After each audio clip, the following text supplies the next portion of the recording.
In your own spirituality, in your quiet moments, when you're with God, where does your mind go? What role do mantras play?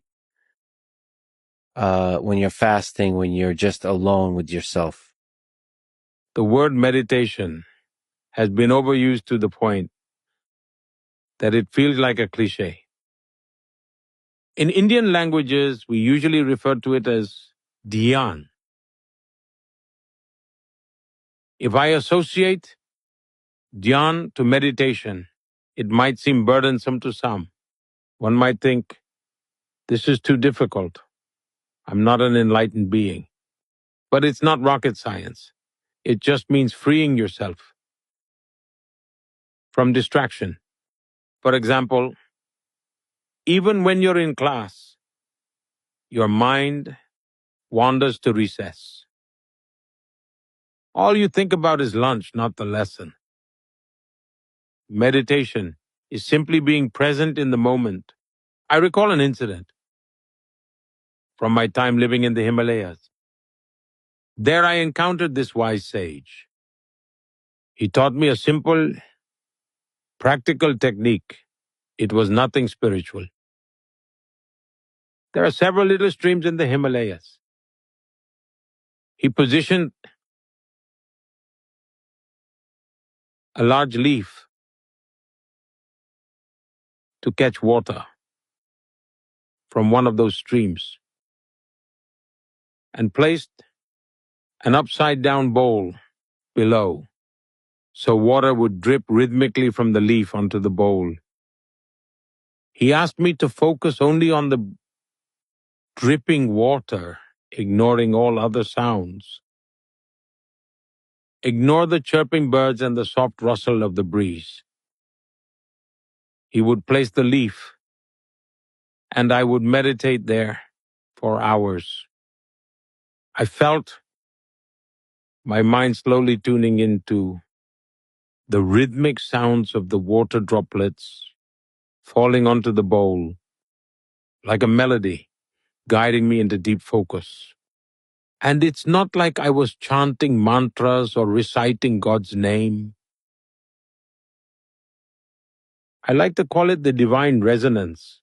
It was by tuning into that divine resonance that I learned the art of concentration. This practice slowly evolved into meditation. Sometimes you happen to stay at a fancy hotel. You get a lavish, luxurious room. The decor is impeccable, and you have been wholeheartedly fasting. But there's a dripping faucet in the bathroom. That faint sound is enough to make a luxurious room feel worthless. At times, we realize the value of concentration in life's inner journey. We come to appreciate the difference a little bit of concentration can make. One very interesting concept comes to mind from our scriptures. Since we spoke about life and death, I would like to quote a mantra. Om Purnamadam Purnamidam Purnatma Purna Madochyate. In other words, all life is part of a complete circle. And this mantra emphasizes the path to achieve that completeness. Similarly, Hindus never focus solely on individual well-being. Sarve bhavantu sukhina, sarve santu niramaya.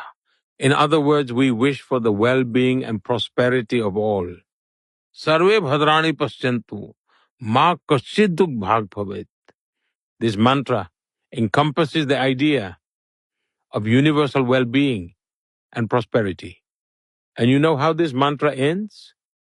Om Shanti Shanti Shanti.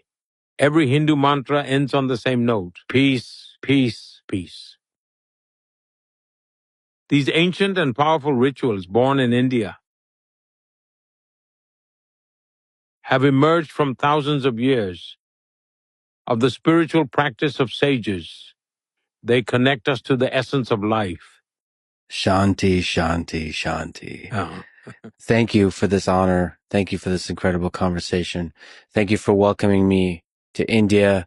And I can't wait to break the fast with some Indian food tomorrow. Thank you so much, Prime Minister. This was an honor. I am thankful for the opportunity to have this conversation with you. After fasting for 2 days, I recommend you ease into eating slowly.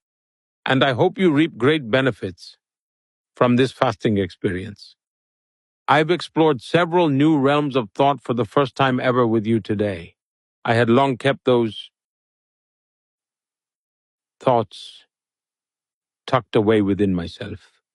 But today you brought those thoughts to light. I hope Thank you. I hope your viewers may enjoy this. It was a great pleasure speaking with you. Thank you. Thank you.